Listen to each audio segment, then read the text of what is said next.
Hello students, कैसे हैं आप सब। उम्मीद करते हैं कि आप सभी लोग स्वस्थ होंगे और प्रसन्नचित होकर अपनी पढ़ाई सुचारू रूप से घर पर कर रहे होंगे। स्टूडेंट, जैसा कि मैंने आप लोगों को क्लास 12 की मैथमेटिक्स विषय के अंतर्गत 14 मैराथन सीरीज देने को बोला है और वो सीरीज मेरी चल भी रही है। आज हमारी इस सीरीज में 9वीं क्लास है और 9वीं क्लास में हम शुरू करने जा रहे हैं एक महत्वपूर्ण चैप्टर को, समाकलन के अनुप्रयोग। इसके पहले मैंने आप लोगों को समाकलन चैप्टर डिस्कस किया है। जितने भी आपके चैप्टर थे, मैंने कोई भी चैप्टर बीच में छोड़ा नहीं है, इसीलिए कि आपकी जो तैयारी है वो बेस्ट से बेस्ट हो। आप कहीं से भ्रमित ना हो कि सर जी ने इस चैप्टर को छोड़ दिया है, दूसरे चैप्टर पढ़ाने लगे हैं। इसलिए मैंने क्रम से चैप्टर 1 से लेकर के क्रम से मैंने चैप्टर आपको पढ़ाया, 1 शॉर्ट वीडियो प्रोवाइड की है। मैंने प्लेलिस्ट भी आपको प्रोवाइड कर दी है, लिंक आपको इस वीडियो के डिस्क्रिप्शन में मिल जाएगा, साथ ही में कमेंट बॉक्स में मिल जाएगा। आप देख लीजिएगा जो भी चैप्टर की क्लास हमने नहीं देखी है। ठीक, बोर्ड एग्जाम में आने वाला प्रश्न इन क्लासों से बाहर नहीं जाएगा, इसकी आप टेंशन छोड़ दीजिए, क्योंकि यहाँ पर बहुत ही सिलेक्टेड प्रश्नों को लिया जाता है। 3-4 किताबें अपने पास रख करके फिर मैं क्वेश्चन को सिलेक्ट करता हूँ। साथ ही में जो आपके क्वेश्चन पेपर है, गेस्ट पेपर है, उनको सबको अपने पास रखता हूँ, तब जाके ये क्वेश्चन हम सिलेक्ट करते हैं। ठीक है, हल्के में बिल्कुल मत लीजिए इन क्वेश्चनों को। और मैं पूरी आशा और उम्मीद के साथ हूँ कि जो बोर्ड एग्जाम में क्वेश्चन आएगा वो इन्हीं क्लासों से आएगा, आप देख लीजिएगा। तो चलिए आज हम शुरू करते हैं एक और धमाकेदार क्लास, जो कि समाकलन के अनुप्रयोग चैप्टर की होगी। और इसमें देखिए हमें 2 टाइप के प्रश्न सीखना है।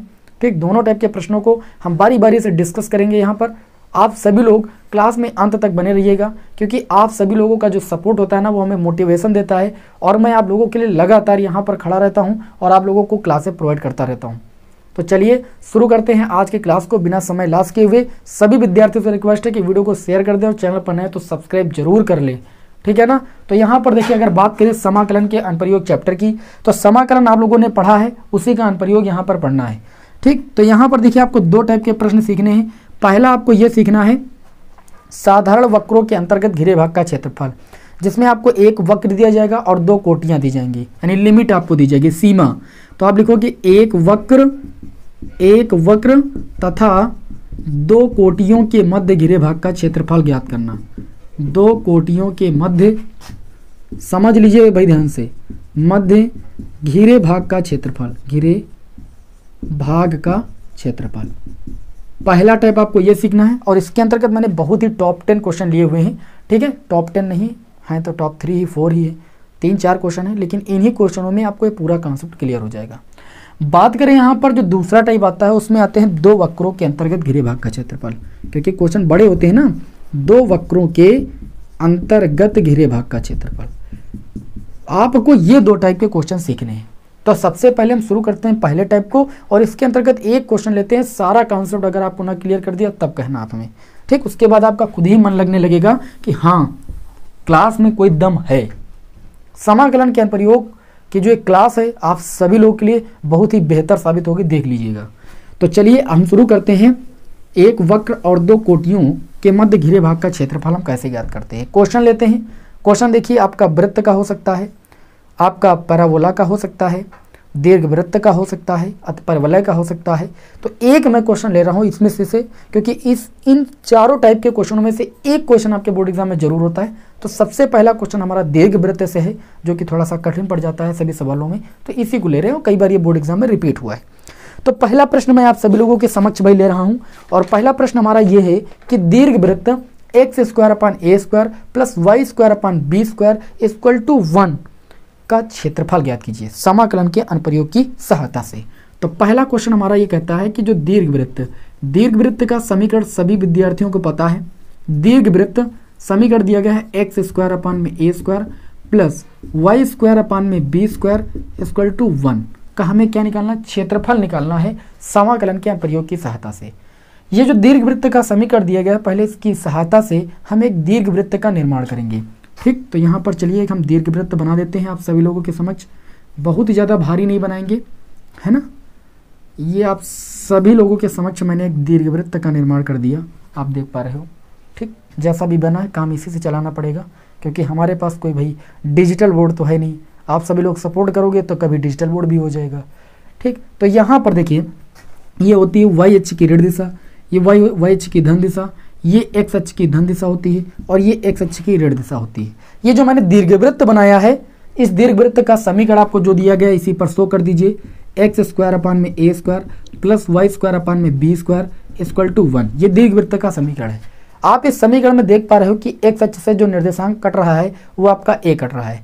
ये एक्स अक्ष है, एक्स अक्ष की दिशा में कितना निर्देशांक ए है, तो ए कामा 0 इसका निर्देशांक हो जाएगा। क्योंकि एक्स अक्ष पर कोई भी बिंदु लिखते हैं तो इसका मतलब वाई पर नहीं चलते हैं, तो वाई अक्ष का जो निर्देशांक होता है वो 0 लिखा जाता है। एक्स अक्ष पर कोई भी बिंदु जब शो किया जाता है तो ए एक्स अक्ष पर दूरी चल रहे हैं और वाई एक्स अक्ष की धनात्मक दिशा में चल रहे हैं, तो ए कामा 0 इसका निर्देशांक हो जाएगा और ऋण दिशा में इसका निर्देशांक हो जाएगा माइनस ए कामा 0। इसी प्रकार वाई अक्ष आप देख रहे हो, वाई अक्ष से अंतःखंड बी कट रहा है, तो यहाँ का जो निर्देशांक हो जाएगा वो भैया 0 कामा बी हो जाएगा। क्योंकि वाई अक्ष की धन दिशा में चल रहे हैं, निर्देशांक में पहले एक्स अक्ष पर चला गया निर्देशांक लिखते हैं, फिर वाई अक्ष पर, तो ये 0 कामा बी हो जाएगा और ये हो जाएगा 0 कामा माइनस बी, क्योंकि ये वाई अक्ष की ऋण दिशा में चला जा रहा है। ठीक है ना। अब इस तरीके से इतना तो आप शो कर सकते हो। ये आपका जो होता है ओरिजिन पॉइंट होता है 0 कामा 0। ये सब बेसिक बातें हैं, आप सभी को पता होनी चाहिए। अब हम निकालेंगे कैसे, ये जो पूरा आपका कर्व द्वारा जो ये आपका क्षेत्रफल गिर रहा है, क्षेत्रफल देखिए तो ये पूरा इतना गिर रहा है, हम इसका जो है क्षेत्रफल कैसे निकालेंगे समाकलन के अनुप्रयोग की सहायता से। तो देखिए हमको क्षेत्रफल निकालने के लिए कर्व का समीकरण चाहिए होता है और लिमिट पता होनी चाहिए कि कहाँ से कहाँ तक हमको क्षेत्रफल घिरे भाग का क्षेत्रफल निकालना है। तो लिमिट की अगर बात करें, देखिए अगर हमको इस पूरे घिरे भाग का क्षेत्रफल निकालना है तो सबसे पहले देखिए तो ये चारों चतुर्थांश जो है आपस में बराबर है। एक चतुर्थांश का क्षेत्रफल निकालेंगे और उसको 4 से मल्टीप्लाई कर देंगे तो पूरे भाग का क्षेत्रफल आ जाएगा। तो एक चतुर्थांश का क्षेत्रफल निकालेंगे, एक चतुर्थांश में आपका ये कर्व लगेगा दीर्घवृत्त का। ठीक, अब क्या करेंगे हम क्षेत्रफल निकालने के लिए, किसी कर्व द्वारा घिरे भाग का क्षेत्रफल निकालने के लिए उस पर हम पट्टिका खींच देते हैं। पट्टिका खींचने के लिए हम स्वतंत्र चाहे एक्स अक्ष से खींचे चाहे वाई अक्ष से खींचे, अगर पट्टिका खींच देते हैं ना तो यहाँ पर कोई फार्मूला रट्टा वाली कोई बात नहीं आ जाती है, फार्मूला रटना नहीं पड़ता है, इसलिए आपको बता रहे हैं। तो यहाँ पर अगर इस कर्व द्वारा घिरे भाग का क्षेत्रफल निकालना है तो हम क्या करेंगे, एक्स अक्ष पर एक भैया पट्टिका खींच देंगे। आपकी इच्छा वाई अक्ष पर भी खींच सकते हो आप, सूत्र बदल जाएगा, बस इतने अंतर है। तो एक पट्टिका खींच देते हैं। अगर ये एक्स अक्ष पर खींचे हैं तो यहाँ पर dx लिखेंगे, अगर ये पट्टिका वाई अक्ष पर खींचते तो dy लिखते हैं। अब ये किस अक्ष के एलोंग है, अनुदिश है, तो देखा जाए कि ये वाई अक्ष के अनुदिश खड़ी तो लंबाई इसकी y हो जाएगी। ये पट्टिका आयताकार है और ये x अक्ष पर है तो इसलिए इसको हमने नीचे चौड़ाई को dx से शो कर दिया। लिमिट की बात करें तो अगर हमें इस इतने भाग का क्षेत्रफल निकालना है तो इसकी लिमिट देख सकते हो, ओरिजिन पॉइंट से यहाँ तक की कितनी दूरी चली जा रही है, a दूरी चली जा रही है। तो यहाँ पर हम लिखेंगे अभीष्ट छायांकित भाग का क्षेत्रफल, अभीष्ट छायांकित भाग का क्षेत्रफल, छायांकित भाग का क्षेत्रफल। तो आप सभी लोगों ने निश्चित समाकलन चैप्टर पढ़ा है। अगर सीमा की बात करें तो सीमा है 0 से लेकर के a तक, तो लिमिट रखेंगे 0 से लेकर के a तक। उसके बाद जो ये मैंने पट्टिका खींची इसके अकॉर्डिंग सूत्र लगाएंगे। पट्टिका जो कि आयताकार है और आयत का क्षेत्रफल भैया लंबाई गुणे चौड़ाई होता है, तो लंबाई कितनी है आपकी y और चौड़ाई की अगर बात करें तो चौड़ाई है dx। आप कहोगे क्या सर जी इतने से काम हो जाएगा, नहीं इतने से काम नहीं होगा। यहाँ पर जो y है देखो, यहाँ पर dx का मतलब x अक्ष के रिस्पेक्ट में हम समाकलन करेंगे तो फलन हमारा x के पदों में होना चाहिए। तो फलन वो आएगा कहाँ से, x के पदों में, जो कर्व का समीकरण दिया गया है वो यहाँ से आएगा। तो हम y का मान निकालेंगे तो यहाँ पर लिखेंगे समीकरण से, किस समीकरण से, इस समीकरण से अगर किसका मान निकालें, यहाँ पर इसको समीकरण 1 मान लीजिए, तो समीकरण अगर 1 से हम निकालें किसका मान, y का मान निकालेंगे तो देखिए हो जाएगा y स्क्वायर अपान में b square equal to 1 minus ये x square upon a square उधर जाएगा तो ये माइनस का x square upon a square हो जाएगा। अगर यहाँ पर हम मान निकालेंगे तो y स्क्वायर अपान में b स्क्वायर इक्वल टू आ जाएगा A square minus x square upon में कितना आ जाएगा, ए स्क्वायर। अच्छा वाई स्क्वायर का मान निकालेंगे तो आ जाएगा बी स्क्वायर उधर गुणे में चला जाएगा बटे में ए स्क्वायर और ब्रैकेट में आपका हो जाएगा A square minus x square. अच्छा स्क्वायर उधर जाएगा तो ये अंडर रूट लग जाएगा और अंडर रूट लगेगा तो बी स्क्वायर बटे ए स्क्वायर बाहर आएगा अंडर रूट से बी अपान ए और ये अंडर रूट के अंदर ए स्क्वायर माइनस एक्स स्क्वायर हो जाएगा। इतना तो आप सभी विद्यार्थी कार्य कर सकते हो। ठीक है, मैंने समीकरण 1 से केवल y का मान निकाला है। इस y का मान यहाँ पर पुट करेंगे तो ये आपका हो जाएगा a इक्वल टू, लिमिट हमारी भैया 0 से a है। y की बात करें तो y का मान आया है b बटे a under root a square minus x square. बताइए सभी विद्यार्थी समझ पा रहे हैं, एक एक बात को अच्छी तरीके से एक्सप्लेन कर रहे हैं। ठीक, सभी विद्यार्थी भी वीडियो को लाइक जरूर कर दें। देखिए मैं बार बार कह रहा हूँ, मुझे भी नहीं अच्छा लगता है, आप लोग लाइक कर देते हो तो देखिए मुझे एक क्या होता है, मोटिवेशन मिलता है और आप सभी लोगों के लिए बस ये ऊर्जा जो है आप सभी लोगों के लिए मिल जाती है। ठीक, तो एनर्जी देते रहे भाई, है ना। चलिए भाई देखते हैं a इक्वल टू लिमिट 0 से a, लिमिट कितनी भैया 0 से। आप सभी को पता है कि जब हम समाकलन करते हैं, अवकलन करते हैं तो अचर पद को सदैव बाहर कर लेते हैं। तो अचर पद हमारा b/a है, उसको बाहर कर लिया और अंडर रूट हो जाएगा a² - x² का समाकलन। इसका समाकलन सभी विद्यार्थियों को पता है, कितना समाकलन होता है सभी विद्यार्थियों को पता है। लिखते हैं, देखिए इधर लिखते हैं, थोड़ा सा है गैपिंग कम है। तो ये a = b/a अचर पद उसको बाहर कर लिया।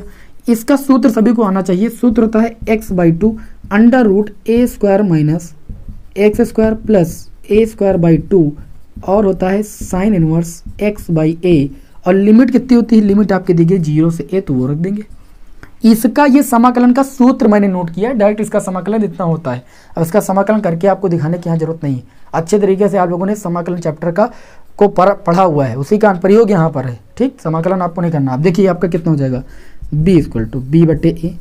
जब भी समाकलन हो जाता है तो हम क्या करते हैं, उसमें लिमिट पुट करते हैं। लिमिट कैसे पुट करते हैं, पहले इसी पूरे फलन में हम अपर लिमिट पुट करते हैं, फिर माइनस करके लोअर लिमिट पुट करते हैं। तो जब अपर लिमिट पुट करेंगे, ध्यान से देखिएगा, अपर लिमिट पुट करेंगे इस वाले पूरे पद में, तो देखिए a² जैसे x के स्थान पर a पुट करेंगे a² से a² जाएगा 0 और इस 0 का गुणा x/2 से तो ये पूरा 0 हो जाएगा कि नहीं।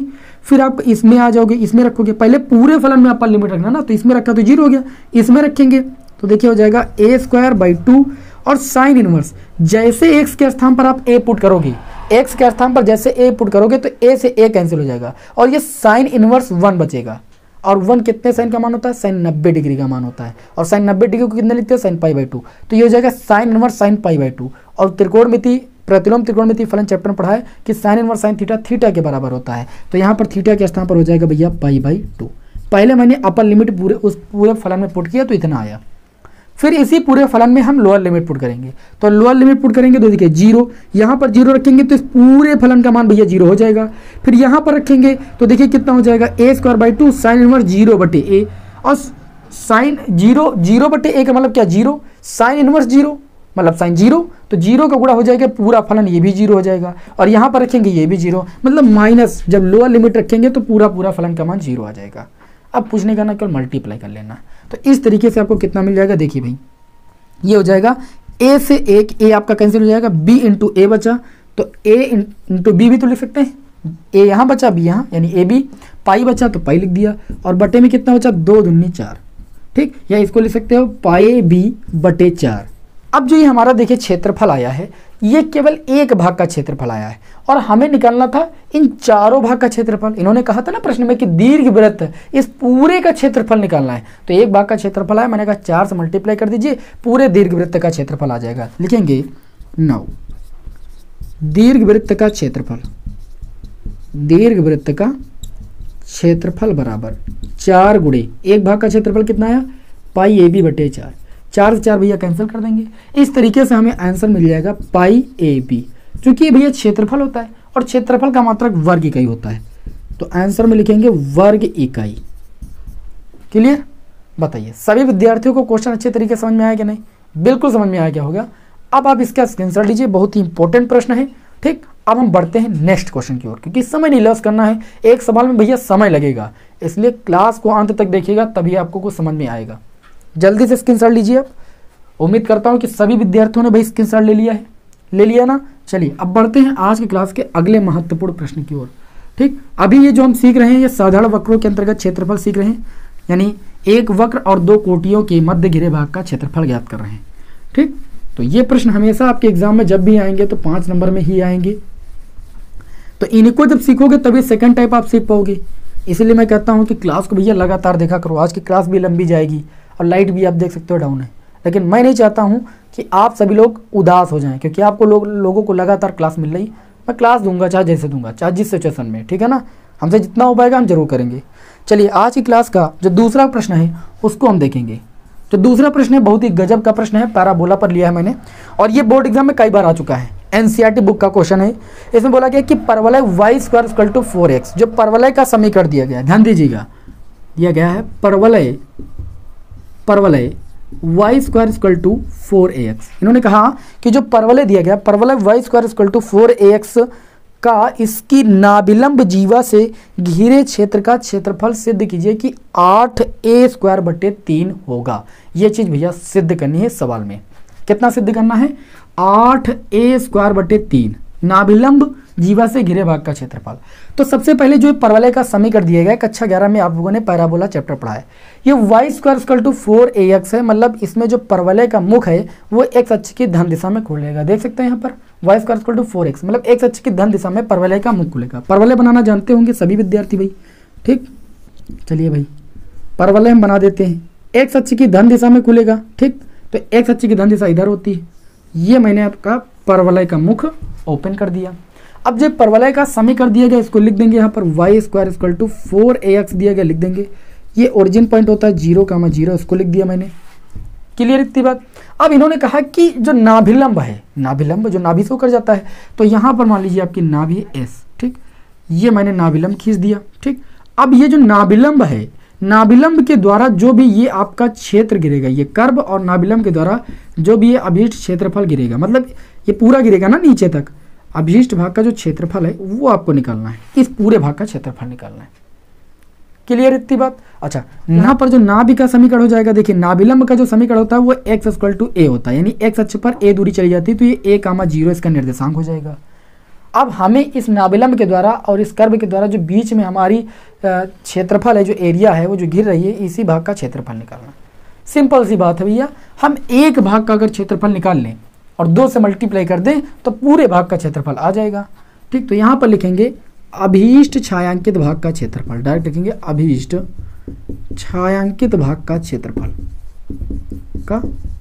चाहे तो आप पहले से 2 से गुणा कर लीजिए, ठीक। 2 गुणे एक भाग का क्षेत्रफल निकालने के लिए क्या करेंगे, हम पहले एक पट्टिका खींचेंगे। मैंने सभी विद्यार्थियों को बताया है, ठीक। पट्टिका पहले खींचेंगे। पट्टिका हमारी आयताकार होती है, ये y अक्ष के अलग है तो यहाँ y लिखेंगे, x अक्ष पर है तो यहाँ पर dx लिखेंगे। क्लियर। x अक्ष पर इसलिए dx, y अक्ष के अलग है अनुदिश इसलिए y ऊपर लिख दिया। लिमिट की अगर बात करें तो कहाँ से कहाँ तक देखिए एरिया गिर रही, 0 से लेकर a तक की, ठीक। क्योंकि x अक्ष पर ही पट्टिका मैंने खींची तो लिमिट जो होगी वो x अक्ष की होगी। लिमिट हमारी 0 से कितनी भाई a लिख देंगे। उसके बाद इस पट्टिका की जो लंबाई है वो y है और चौड़ाई की बात करें तो dx है, तो लंबाई गुणा चौड़ाई, आयत का क्षेत्रफल क्या होता है, लंबाई गुणा चौड़ाई। अब जो ये y का मान होता है वो इस कर्व के समीकरण पर डिपेंडेंट होता है। y का मान यहाँ से निकालेंगे क्योंकि इसी कर्व के द्वारा घिरे भाग का क्षेत्रफल निकालना है। 2 से गुणा इसलिए कर दिया क्योंकि देखिए इस भाग का क्षेत्रफल आएगा, 2 से गुणा करेंगे बस ये पूरे भाग का क्षेत्रफल आ जाएगा। चाहे बाद में आप गुणा करिए या पहले आप, इसमें कोई दिक्कत नहीं। तो हो जाएगा लिमिट 0 से a, y का मान निकालेंगे इस समीकरण से, तो देखिए y का मान कितना आएगा, y का मान आपका आ जाएगा y इक्वल टू √4ax, ये स्क्वायर उधर जाएगा, अंडर रूट लग जाएगा, 4 अंडर रूट से बाहर निकलेगा 2 आ जाएगा, 2√ax आ जाएगा, मान रख देंगे यहाँ पर, तो ये आ जाएगा 2√ax और इनटू में dx। समाकलन सभी विद्यार्थियों को करना पता है। a इक्वल टू हो जाएगा 2 गुणे अचर पद को बाहर कर लेंगे, 2√a, ये अचर पद ये बाहर हो जाएगा और 0 से a लिमिट हो जाएगी, अंडर रूट कितना हो जाएगा x और इनटू में कितना हो जाएगा भैया dx हो जाएगा। आगे बात करें a इक्वल टू 2 दूनी कितना हो जाएगा 4√a हो जाएगा। अंडर रूट x का समाकलन सभी विद्यार्थियों को पता है। देखिए रूट का मतलब पावर 1/2, और जब समाकलन करते हैं तो पावर में क्या होता है 1 जुड़ता है और बटे वही हर में लिखते हैं, तो अंडर रूट का मतलब पावर 1/2, 1/2 में 1 जोड़ेंगे तो कितना हो जाएगा 3/2, नीचे भी 3/2 हो जाएगा और लिमिट 0 से कितनी हो जाएगी a। अब आगे इसको सॉल्व करेंगे, बस सॉल्व करना है, सारा खेल इसी में यही है। तो a इक्वल टू आपका कितना हो जाएगा, देखिए 4√a है ना, और यहाँ पर देखिए ये अचर पद इसको बाहर कर लेंगे, 3/2 इधर आएगा तो देखिए 2 ऊपर चला जाएगा 3 नीचे आ जाएगा, ठीक। उसके बाद आपका ब्रैकेट के अंदर बचेगा x की पावर 3/2 और लिमिट आपकी हो जाएगी 0 से a। फलन में लिमिट पुट करते हैं, मैंने कहा upper limit minus lower limit, ये a इक्वल टू हो जाएगा 4 और 2 का गुणा हो जाएगा 8√a बटे में 3। यहाँ पर देखिए x के स्थान पर अपर लिमिट पुट करेंगे a की पावर 3/2 माइनस x के स्थान पर लोअर लिमिट 0 पुट करेंगे 0 की पावर 3/2। a बराबर भैया ये हो जाएगा 8√a और बटे में 3। a की पावर 3/2 का मतलब सभी विद्यार्थियों को पता, नहीं पता तो ऐसे लिख लो बस, कोई दिक्कत नहीं। अंडर रूट का तो मतलब पता है ना, पावर 1/2 होना। अब a यहाँ पर भी a यहाँ पर भी 1/2 जब 3/2 में जोड़ेंगे तो कितना पावर बन जाएगा, पावर 2 बन जाएगा। देखिए 3/2 में जैसे आप 1/2 जोड़ोगे 3 1 4, 4/2 2 से काटोगे तो 2 पावर बन जाएगी। तो इस तरीके से जो क्षेत्रफल आ जाएगा 8, इसका गुणा करेंगे a स्क्वायर और बटे में 3। देखिए भाई आ गया कि नहीं आ गया, वर्ग इकाई जरूर लिख दीजिएगा। आपको सिद्ध करना था इस प्रश्न में कि सिद्ध कीजिए, ये प्रश्न कई बार बोर्ड एग्जाम में आ चुका है। इस तरीके से हम साधारण वक्रों के अंतर्गत घिरे भाग का क्षेत्रफल निकालते हैं। एक थोड़ा सा इसी टाइप में एक तगड़ा क्वेश्चन लेते हैं आप सभी लोगों के लिए, और थोड़ा सा मजा आएगा, है ना। बताइए समझ में आ रही ना पूरी बात? ठीक है, जल्दी से स्क्रीनशॉट लीजिए, फिर बढ़ते हैं एक और मस्त क्वेश्चन की ओर। उसके बाद फिर आप लोगों को हम ले चलेंगे दो वक्रों के अंतर्गत घिरे भाग का क्षेत्रफल ज्ञात करना बताएंगे। तो चलिए बिना समय को लॉस किए हुए बढ़ते हैं आज की क्लास के क्वेश्चन नंबर 3 की ओर। ये क्वेश्चन नंबर 3 आपकी एनसीईआरटी एक्सरसाइज का क्वेश्चन है, इसको ध्यान से देखिएगा, बहुत ही महत्वपूर्ण प्रश्न है। इसमें बोला जा रहा है कि प्रथम चतुर्थांश में वक्र का समीकरण दिया गया y² = 9x और कोटियां दी गई है x = 2 से x = 4 एवं x अक्ष से घिरे क्षेत्र का क्षेत्रफल ज्ञात कीजिए। आपको क्या क्या दिया गया सबसे पहले उसको नोट कीजिए। आज की क्लास का क्वेश्चन नंबर 3, वक्र का समीकरण दिया गया y² = 9x, कोटियां दी गई है x = 2 से x = 4 के बीच घिरे भाग का क्षेत्रफल निकालना है, और जो क्षेत्रफल होना चाहिए वो प्रथम चतुर्थांश में होना चाहिए। सबसे पहले बात करें जो परवलय का समीकरण दिया गया y² = 9x, ये जो है परवलय आपका x अक्ष की धन दिशा में ओपन होगा, तो इसको ऐसे हम बना लेंगे। उसके बाद कोटियां दी गई हैं कि x = 2 से x = 4, यहाँ पर आपकी दूरी क्या होती है 0,0, मतलब पॉइंट होता है 0,0। अब यहाँ से दूरी तय करें, उसके बाद 2 तक चले और 2 से फिर 4 तक चले, केवल आपको 2 है ना, और उसके बाद यहाँ पर आपको एक जो है लिमिट दी गई है 4,0 ये पॉइंट होगा, ये 2,0 होगा। तो इनका 2 से 4 के बीच जो ये आपका क्षेत्र गिर रहा है इसका क्षेत्रफल निकालना है, और केवल प्रथम चतुर्थांश में, दूसरे में आना नहीं। प्रश्न में पहले ही बोलते हैं कि प्रथम चतुर्थांश का क्षेत्रफल निकालना है, जो भी प्रथम चतुर्थांश में क्षेत्र गिर रहा है इसी का क्षेत्रफल निकालना है। तो हम क्या करेंगे, वही पुराना काम, अगर एक कर्व दे दिया जाए और 2 कोटियां या 1 कोटि दे दी जाए, उसके बीच अगर घिरे भाग का क्षेत्रफल निकालना होता है तो सबसे पहले हम क्या करते हैं, सभी विद्यार्थियों को पता है कि हम एक आयताकार भैया पट्टिका खींच लेते हैं। क्योंकि ये पट्टिका जो हम ओपन कर रहे हैं, ये पट्टिका हम ओपन नहीं करें, मतलब ये पट्टिका जो हम खींच रहे हैं वो x अक्ष पर खींच रहे हैं, तो यहाँ पर dx लिखेंगे, y अक्ष के अंदर से तो यहाँ पर y लिखेंगे, ठीक है ना। तो लिखेंगे अभीष्ट छायांकित भाग का क्षेत्रफल, क्या लिखेंगे, अभीष्ट छायांकित भाग का क्षेत्रफल, छायांकित भाग का क्षेत्रफल। अभीष्ट जो छायांकित भाग का क्षेत्रफल हो जाएगा वो a लिमिट आपकी हो जाएगी। देखिए आपको लिमिट दी गई है कि 2 से 4 के बीच का ही क्षेत्रफल निकालना है, तो लिमिट 2 से 4 हो जाएगी। उसके बाद आयताकार पट्टिका का क्षेत्रफल क्या होता है, लंबाई गुणे चौड़ाई, लंबाई है y, चौड़ाई है dx। y का मान कहाँ से निकालेंगे, इस समीकरण से, तो y का मान आ जाएगा √9x। 9 अंडर रूट से बाहर निकलेगा 3 हो जाएगा, लेकिन x रूट से बाहर नहीं निकलेगा, 3√x हो जाएगा। लिखेंगे y का मान रखने पर, y का मान रखेंगे तो ये भैया क्षेत्रफल आ जाएगा लिमिट 2 से 4, y का मान आ गया 3√x और n2 में dx। क्लियर इतनी बात। ये आपका हो जाएगा a = 3 बाहर कर लेंगे, लिमिट हो जाएगी 2 से 4 और ये हो जाएगा √x dx। अचर पद को वैसे भी बाहर कर लिया जाता है, अवकलन करें चाहे समाकलन। √x का समाकलन सभी विद्यार्थी जानते हैं कितना होता है, x की पावर 3/2 और बटे में 3/2, जो भी पावर में होता है उसमें एक जोड़ देते हैं, पावर में अंडर रूट मतलब 1/2 पावर है। लिमिट आपकी हो जाएगी 2 से 4, ये आपका हो जाएगा a = 3 गुणे, देखिए ये 2 ऊपर जाएगा 2/3। अब यहाँ पर x की पावर 3/2 में x के स्थान पर पहले अपर लिमिट पुट करेंगे तो 4 की पावर 3/2 माइनस, फिर x के स्थान पर लोअर लिमिट पुट करेंगे तो ये आपका हो जाएगा लोअर लिमिट आपकी 2, तो ये आपका हो जाएगा 2 की पावर 3/2। बताइए किसी को कोई समस्या, कोई समस्या नहीं। a = आपका कितना हो जाएगा, a = आपका हो जाएगा 3 से 3 कैंसिल 2, और यहाँ पर अगर देखें तो 4 को लिख सकते हैं 2 की पावर 2, और ऊपर घात में 3/2 पहले से ही था, माइनस 2 की पावर कितना भैया 3/2। इसको हल करना बहुत सावधानी से, देखिए 2 से 2 कैंसिल हो जाएगा, a = आ जाएगा 2 ब्रैकेट के अंदर 2 की पावर 3, फिर यहाँ पर माइनस 2 की पावर कितना 3/2। 3/2 का मतलब एक बार आधी पावर एक बार पूरी पावर, मतलब 1.5, तो एक बार 2 की पावर 1 लिख देंगे, आधी पावर का मतलब रूट लगा देंगे, 2√2 इसको ले सकते हैं 2 की पावर 3/2 को, ठीक है ना।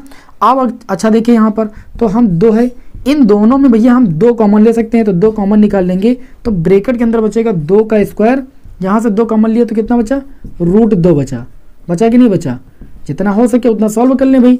2 का गुणा कितना हो जाएगा 4 हो जाएगा, ठीक। इधर थोड़ा सा लिख देते हैं, यहाँ पर लिख देते हैं, ठीक।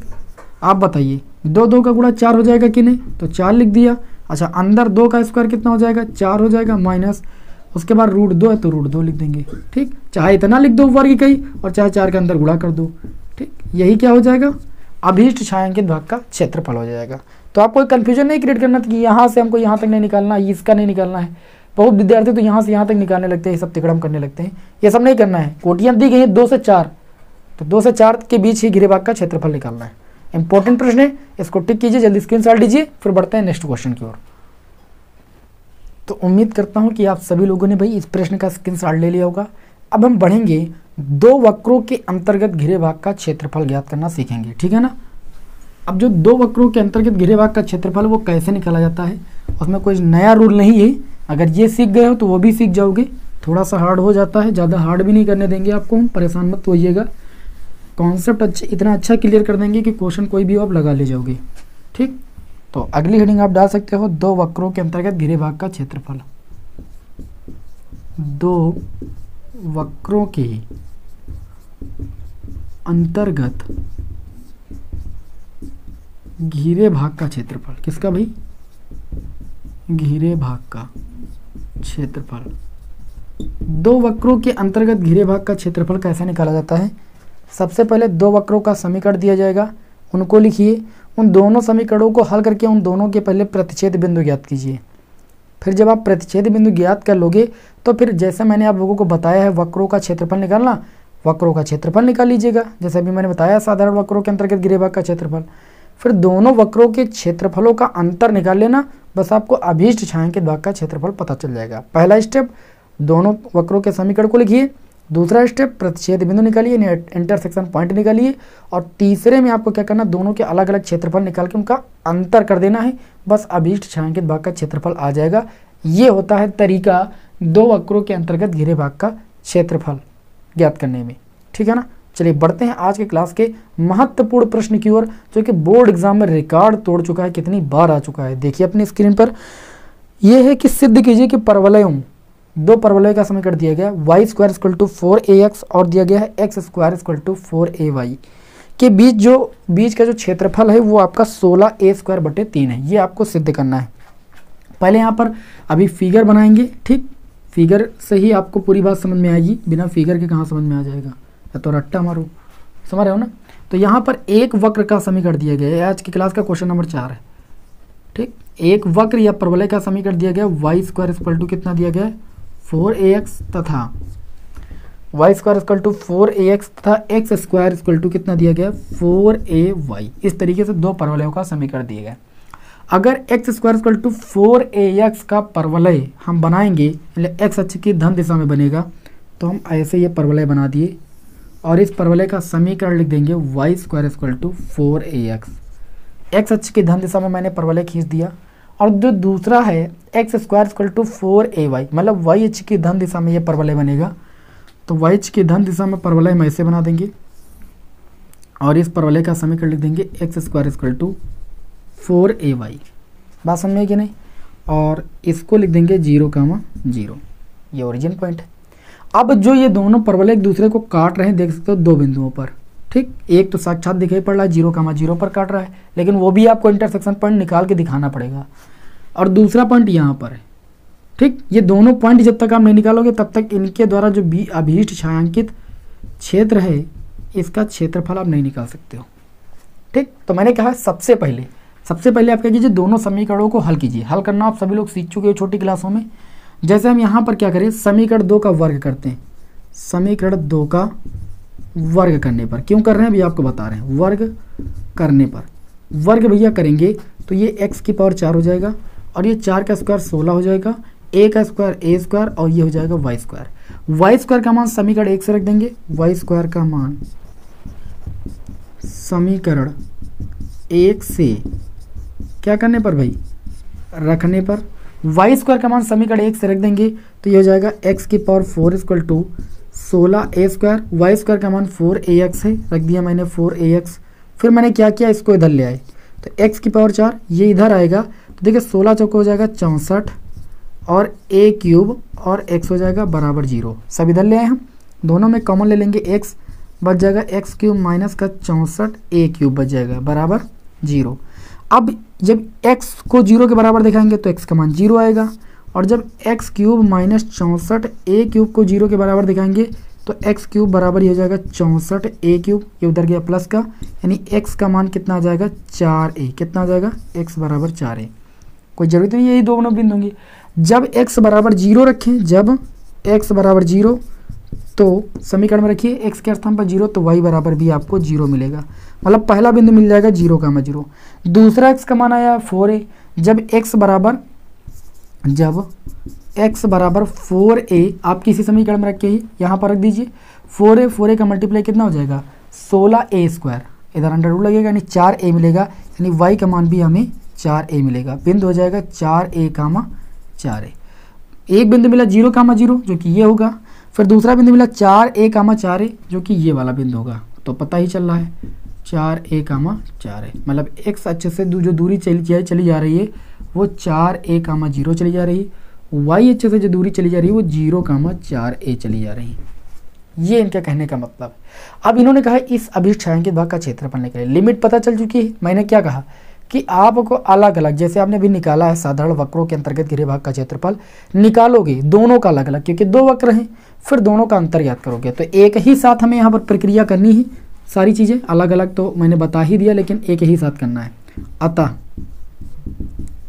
अभीष्ट छायांकित भाग का क्षेत्रफल, किसका भाई, अभीष्ट छायांकित भाग का क्षेत्रफल कैसे निकालोगे, a = a1 - a2। पहले इस भाग का क्षेत्रफल हम निकालेंगे तो देखिए कितना हो जाएगा, लिमिट 0 से कितनी हो जाएगी 4, एक्स अक्ष के अंदर। यहाँ पर क्या करेंगे हम, अगर इस कर्व के द्वारा निकालना तो हम यहाँ पर पट्टिका खींचेंगे और सूत्र लगाएंगे y dx, तो y dx, ठीक। लिमिट हो जाएगी एक्स अक्ष पर 0 से 4 है, जैसे अभी तक निकालते थे, ठीक। फिर माइनस क्या करेंगे हम, इस परवलय के द्वारा घिरे भाग का क्षेत्रफल निकालेंगे। जो सूत्र यहाँ पर मैंने क्षेत्रफल का लगाया यहाँ पर भी लगा देंगे, y × dx। लिमिट तो 0 से 4a है तो लिमिट भी 0 से 4a लगा देंगे। बस अब आपको इतना याद रखना है कि यहाँ पर जो y का मान आएगा वो पहले वक्र के समीकरण से आएगा, और जो यहाँ पर y का मान आएगा वो दूसरे वक्र के समीकरण से आएगा जो ऊपर की ओर खींचा गया है, ठीक है ना। तो ये हो जाएगा a = देखिए लिमिट हो जाएगी 0 से 4a। y का मान निकालेंगे पहले वक्र के समीकरण से, y का मान आ जाएगा √4ax। कितना आ जाएगा, √4ax। क्लियर इतनी बात। उसके बाद यहाँ पर देखिए लिमिट 0 से 4a, यहाँ पर y का मान निकालेंगे इस कर्व के समीकरण से, देख सकते हो। तो y का मान निकालेंगे तो x² / 4a मिलेगा, तो लिख देंगे x² / 4a, और इंटू में dx था dx लिख देंगे। आप केवल समाकलन कर लेना है बस। तो ये आपका हो जाएगा a = देखिए यहाँ से जो अचर पद है वो 2√a बाहर निकल जाएगा, 4 का √2 होता है और a √, से बाहर निकलेगा नहीं। फिर आपका समाकलन के स्थान पर बन जाएगा लिमिट 0 से 4a √x dx, इतना बचेगा, माइनस यहाँ से 1/, देखिए भैया 4a बाहर हो जाएगा, और उसके बाद समाकलन हो जाएगा लिमिट 0 से 4a x² का x के सापेक्ष। बात क्लियर है। यहाँ पर हो जाएगा a = 2√a। यहाँ पर जब √x का समाकलन करेंगे भैया तो x की पावर 3/2 और बटे में 3/2, और लिमिट हो जाएगी 0 से 4a माइनस 1/4a अचर पद है उसको मैंने बाहर कर लिया। x² का समाकलन करेंगे तो x³ कितना हो जाएगा 3, और लिमिट हो जाएगी 0 से 4a। अब क्या करना है इस सवाल में, केवल भैया लिमिट पुट करना है और क्या निकालना, आंसर निकालना है आपको। अब जो क्षेत्रफल आएगा ना वो आपका इस भाग का क्षेत्रफल आ जाएगा। तो यहाँ पर आपका हो जाएगा a = स्टेप केवल फॉलो कीजिए जो मैं आपको स्टेप बता रहा हूँ, ठीक। पहले स्टेप में मैंने बताया ना दोनों समीकरणों को हल करके परिच्छेद बिंदु निकालिए, और दूसरे समीकरण में आपको वैसे ही दोनों का क्षेत्रफल क्या करना है, आपस में माइनस कर देना है बस। तो यहाँ पर दोनों का क्षेत्रफल अलग अलग निकाल के मैं माइनस कर रहा हूँ, अभीष्ट छायांकित भाग का क्षेत्रफल आ जाएगा जो दोनों के द्वारा घिर रहा है। 2√a था, यहाँ पर 2 मैंने लिख दिया, ठीक। यहाँ पर देखिए ये 3/2 बाहर आएगा तो ये हो जाएगा भैया 2/3। देखिए कैसे 3/2 है ना, 2 ऊपर जाएगा 2/3। अब यहाँ पर x की पावर 3/2 बचा, इसमें पहले अपर लिमिट पुट करेंगे तो अपर लिमिट आपकी है 4a, तो 4a की पावर 3/2, क्योंकि यहाँ पर x की पावर 3/2 था, x के स्थान पर upper limit, minus 0 lower limit कितनी 0, 0 की पावर 3/2। ओके, माइनस करेंगे, क्या माइनस करना, हमें माइनस करना 1/4a, और यहाँ पर देखिए 3 आपका बाहर आ जाएगा तो ये 4 का गुणा हो जाएगा, 4 × 3 = 12a हो जाएगा। देखिए 3 बाहर आ जाएगा, 4 × 3 = 12a। x के स्थान पर अपर लिमिट पुट करेंगे 4a की पावर कितना हो जाएगा 3, माइनस x के स्थान पर लोअर लिमिट 0 पुट करेंगे तो 0 की पावर 3। बस इसी को हल करना है। तो हल कर लेते हैं। ए बराबर कितना मिलेगा, देखिए 2 दूनी कितना हो जाएगा 4 रूट ए बटे में 3। हल करेंगे भैया, देखिए 4 की पावर 3 बटे 2 को जब आप हल करोगे तो 4 को लिख सकते हो 2 की पावर 2, और जब पावर में देखें 3 बटे 2 तो 2 से 2 कैंसिल हो जाएगा, यानी ये आपका बचेगा 2 की पावर केवल 3, और 2 की पावर 3 का मान कितना होता है 8 होता है, और ए की पावर कितना बनेगा 3 बटे 2, फिर माइनस 0 वाला छोड़ देते हैं। इसी प्रकार माइनस लगाएंगे 1 बटे 12a, इसको हल करेंगे 4a की पावर हो कितनी भाई 3 है कि नहीं है, तो 4 की पावर 3 का मतलब 64, और a की पावर 3 का मतलब a क्यूब। इतना आपको हल कर लेना है, ठीक है ना। अब देखिए कितना हो जाएगा a इक्वल टू, यह हो जाएगा 4 रूट a बटे में 3 गुणे में 8a की पावर 3 बटे 2 माइनस, यहाँ पर हल करेंगे 1 बटे 12a और गुणे में 64a क्यूब। इसको हमें सॉल्व करना है भैया। स्क्रीनशॉट ले सकते हो, जगह नहीं, थोड़ा इधर आपको लिख के ही समझाना पड़ेगा, तो इधर हम थोड़ा सा रब कर दे रहे हैं ना, क्योंकि दिखाई नहीं पड़ेगा तब भी काम नहीं चलेगा। अब देखिए a इक्वल टू आपका कितना हो जाएगा, आप ध्यान से देखिएगा, यहाँ a की पावर 3 बटे 2 है, यहाँ a की पावर अंडर रूट का मतलब पावर 1 बटे 2, तो 1 बटे 2 3 बटे 2 में जोड़ेंगे तो a स्क्वायर बन जाएगा, और 4 और 8 का गुणा करेंगे 8 चौक 32 बटे में 3, और ये हो जाएगा a स्क्वायर, माइनस लगाएंगे। यहाँ पर जब देखिए a से a आपका एक कैंसिल हो जाएगा, ऊपर बचेगा 64a स्क्वायर, और बटे में बचेगा आपका भैया 12। हल कर लो, देखिए 4 से काटोगे 4 3 12, और 4 एकम 4 4 6 24। अब देखिए हल करो, हर सेम हो गए, एक हल ले लीजिए 3, 32a स्क्वायर से 16a स्क्वायर जाएगा, तो आपका बच जाएगा 16a स्क्वायर।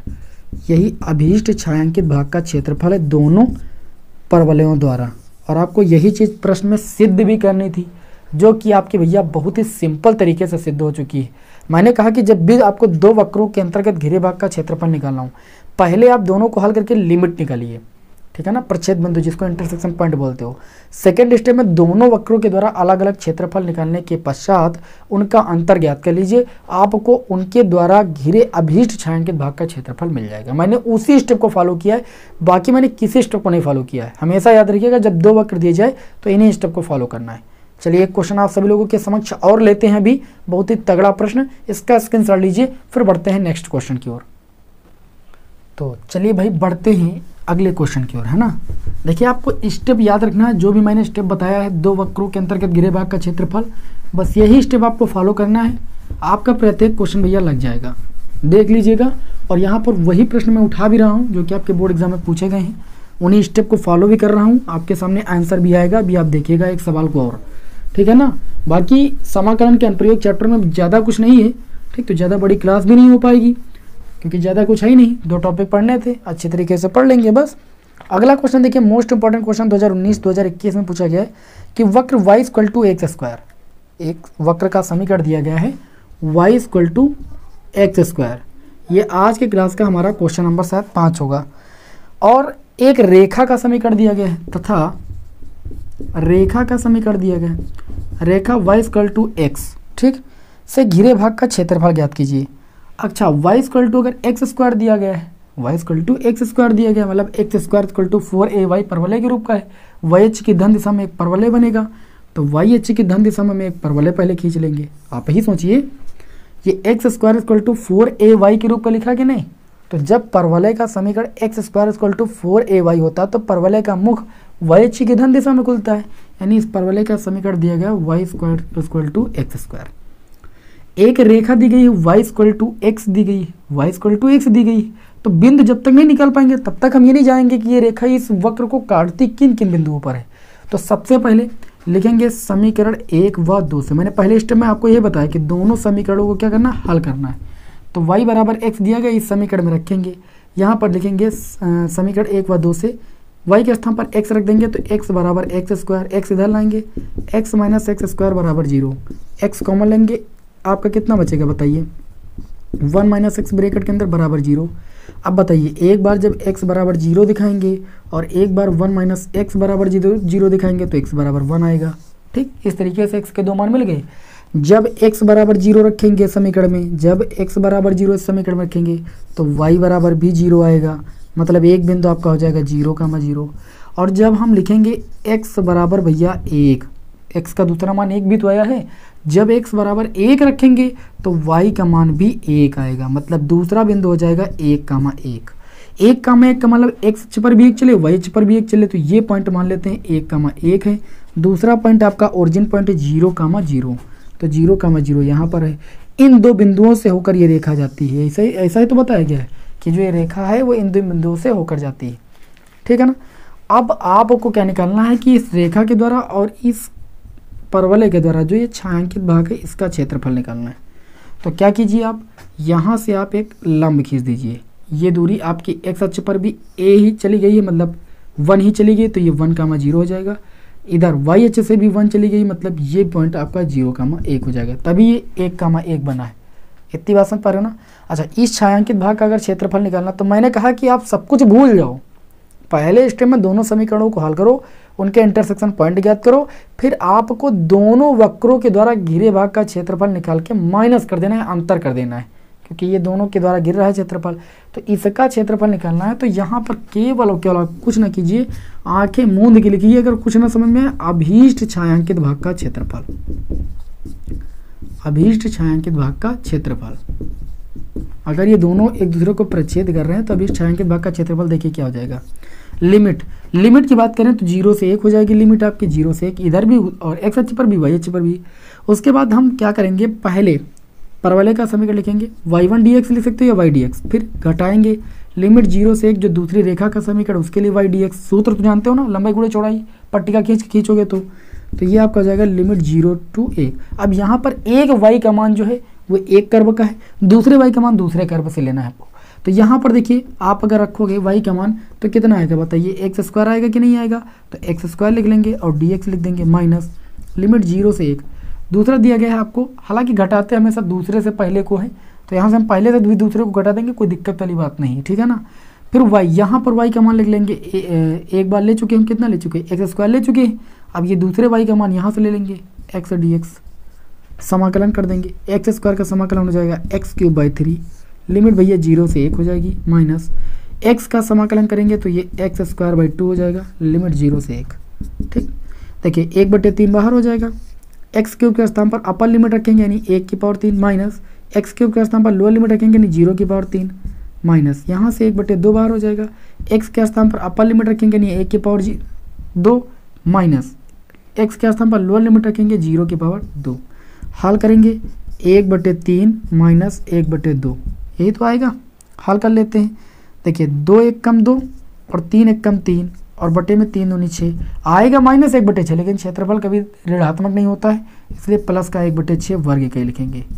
ठीक, 1/6 वर्ग इकाई, ये आपकी इस क्वेश्चन का आंसर हो जाएगा। देखिए मैंने कहीं स्टेप बदला, मैंने कहा जब भी दो वक्रों से घेरे भाग का क्षेत्रफल निकालना हो, सबसे पहले दोनों के इंटरसेक्शन पॉइंट निकालेंगे। सेकंड स्टेप में क्या करेंगे, इंटरसेक्शन पॉइंट निकालने के पश्चात दोनों के द्वारा छायांकित भाग का क्षेत्रफल निकाल के हम क्या कर देंगे, उनका अंतर कर देंगे बस। तो क्षेत्रफल का सूत्र मैंने बता दिया y dx, ठीक है ना, y dx लगा दीजिए, y का मान कर्व के समीकरण से ले लीजिए, बाकी लिमिट आपकी जो है दोनों पक्षों में, देखिए x अक्ष पर y अक्ष पर 0 से 1 ही तो थी, इसलिए लिमिट आपकी दोनों के लिए 0 से 1 ही रहेगी। तो इस प्रश्न का स्क्रीनशॉट लीजिए। फिर एक क्वेश्चन और आप लोगों को बता देते हैं, फिर आपके सारे टाइप के क्वेश्चन सॉल्व हो जाते हैं, आपको कोई भी दिक्कत होगी ही नहीं। और उम्मीद करता हूँ कि आप सभी लोगों को ये क्लास बहुत ही मस्त लग रही होगी। देखिए कितना सरल तरीके से आपको मैं सॉल्व करना बता रहा हूँ। चलिए स्क्रीनशॉट लीजिए, फिर बढ़ते हैं नेक्स्ट क्वेश्चन की ओर। ठीक है, चलिए बढ़ते हैं अगले क्वेश्चन की ओर। उसमें भी आपको यही ही रूल अपनाएंगे, कोई भी सवाल हो, दो वक्रों से घिरे भाग का क्षेत्रफल आपको ऐसे ही निकालना है। ठीक, बहुत ही सिंपल वे से आपको सिखाने की कोशिश कर रहा हूँ। बाकी और बहुत सारी क्लासें पड़ी हुई हैं, आपको देखना है तो अलग तरीके से भी देख सकते हो, हमारे चैनल पर प्ले लिस्ट बना दी है मैंने। ठीक, हालांकि सारे महत्वपूर्ण प्रश्न मैं मैराथन क्लास में ही ले रहा हूँ, तो अलग जाने की कोई जरूरत नहीं। अगला जो क्वेश्चन है आपका y² 4ax और सरल रेखा y 2ax के बीच घिरे क्षेत्र का क्षेत्रफल आपको ज्ञात करना है। ये आपके 2022 में ही प्रश्न पूछा गया है, इसीलिए मैंने इस क्वेश्चन को उठाया है। एक देखिए परवलय का समीकरण दिया गया y² 4ax और दूसरा आपको समीकरण दिया गया है रेखा, तथा एक जो रेखा का समीकरण दिया गया है वो y आपको 2ax दिया गया है। अब बोले इनके द्वारा घिरे भाग का क्षेत्रफल, पहले आप देखिए y² 4ax है, ये जो परवलय का मुख होगा वो बताइए एक्स अक्ष की धन दिशा में ओपन होगा कि नहीं, क्योंकि Y square equal to 4ax है, मतलब एक्स अक्ष की धन दिशा में परवलय बनेगा। इस परवलय का समीकरण लिख लेंगे Y square equal to 4ax, ठीक। लेकिन जो रेखा दी गई है वो इस परवलय को किन किन बिंदुओं पर काटती है, ये निर्धारित करने के लिए हमें सबसे पहले इन दोनों के इंटरसेक्शन पॉइंट यानी प्रतिच्छेद बिंदु ज्ञात करने होंगे। तो इसके लिए क्या लिखेंगे, लिखेंगे समीकरण 1 व 2 से। जो भी स्टेप मैंने बताया उन स्टेपों को फॉलो करना है।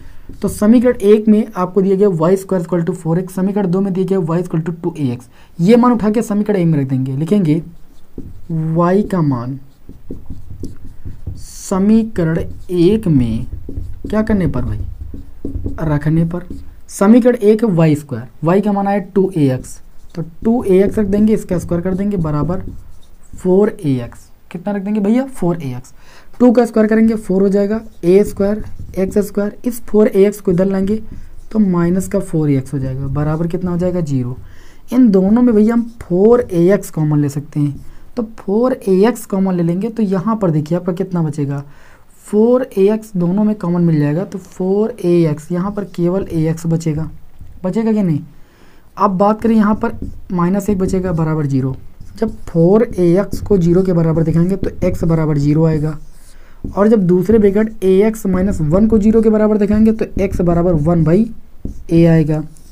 तो जब x बराबर समीकरण में जब x बराबर 0 रखेंगे तो देखिए किसी भी समीकरण में x बराबर 0 रखोगे तो y बराबर भी आपको 0 मिलेगा, मतलब पहला बिंदु हो जाएगा 0,0। और जब आप x बराबर 1/a रखोगे, क्योंकि x का मान 1/a आया है, तो y का मान कितना आएगा, देखो इसी में रख दो चाहे इसमें रख दो, x का मान 1/a रखोगे, a से कैंसिल, y बराबर कितना आ जाएगा 2 आ जाएगा। आ जाएगा कि नहीं आ जाएगा। तो ये जो रेखा है इस परवलय को एक बिंदु यहाँ पर काटती है, इसका निर्देशांक आपका हो जाएगा 1/a, 2 और एक बिंदु आपका ओरिजिन पॉइंट है 0,0। ऐसे ये रेखा इसे काटती है इस परवलय को। इस रेखा का समीकरण दिया गया है y इक्वल टू 2ax।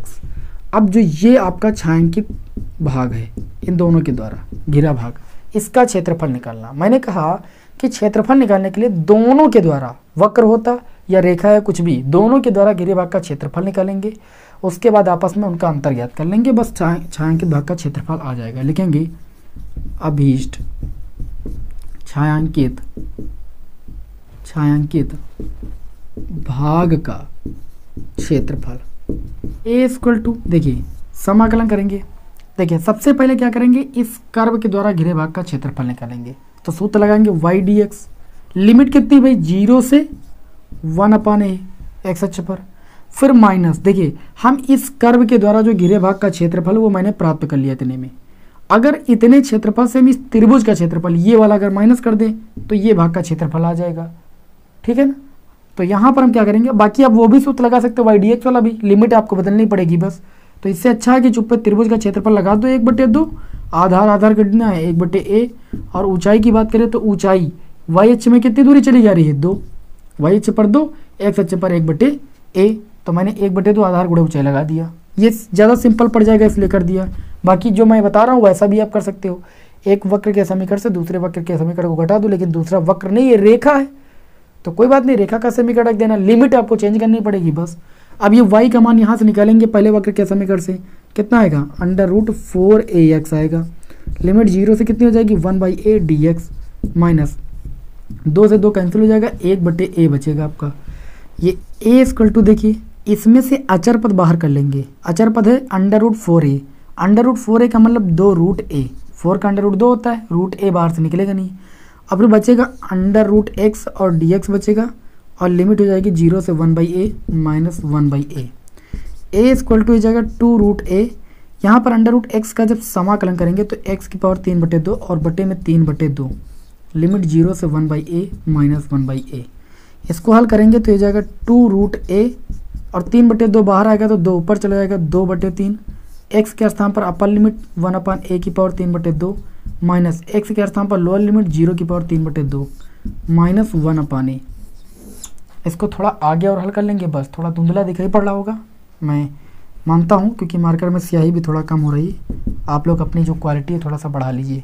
ये आपका देखिए कितना हो जाएगा 2 दूनी 4, तो हो जाएगा 4√a और बटे में 3 और गुणे में जब 1/a की पावर 3/2 करेंगे तो 3/2 का मतलब एक बार पूरी पावर एक बार आधी पावर, इसको ले सकते हो a√a, कितना ले सकते हो a√a, फिर माइनस इसको छोड़िए, फिर ये आपका हो जाएगा -1/a, √a से √a आपका कैंसिल हो जाएगा, a बराबर 4/3a माइनस 1/a, ऊपर नीचे 3 से गुणा कर देंगे जिससे हर बराबर हो जाए, एक हर ले लेंगे, 4 से 3 जाएगा, कितना बचेगा 1 बचेगा।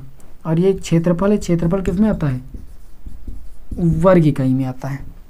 इस तरीके से आज की क्लास में आप लोगों को हमने समाकलन के अनुप्रयोग के अंतर्गत साधारण वक्रों के अंतर्गत घिरे भाग के क्षेत्रफल के महत्वपूर्ण प्रश्नों को सॉल्व कराया, साथ ही में 2 वक्रों के अंतर्गत घिरे भाग का क्षेत्रफल भी ज्ञात करना आप लोगों को बताया। उम्मीद करता हूँ कि क्लास आप सभी लोगों को पसंद आई होगी।